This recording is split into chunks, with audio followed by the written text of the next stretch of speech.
Hello friends, welcome back to our new vlog. সেদিন ছিল দোলযাত্রা, মহাপ্রভুর জন্মদিন। এই দিন আমাদের নবদ্বীপের মঠ মন্দিরগুলি খুব সুন্দরভাবে সাজানো হয়। তো প্রথমে আমরা গেছিলাম মহাপ্রভু বাড়িতে। মহাপ্রভু দর্শন করে আমরা চলে গেছিলাম জলের মন্দিরে। এখানেও দর্শনার্থীদের ভিড় হয় দোল উপলক্ষে।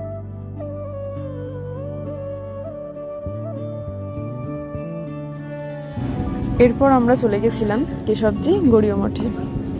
এখানকার নাট মন্দিরটি এতটাই বড় যে বাইরে থেকে আগত দর্শনার্থীরা দোলের এই কটা দিন এখানেই থাকে।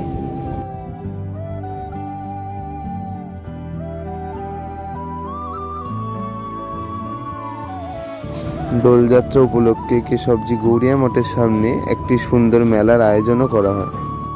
আর আমাদের গৌরাঙ্গ সেতুটিও সুন্দরভাবে সাজানো হয়। তো আজকের ভিডিওটি এই অবধিই ছিল। ভিডিওটি ভালো লাগলে লাইক, কমেন্ট, শেয়ার আর চ্যানেলটিকে সাবস্ক্রাইব করে দিও। টাটা।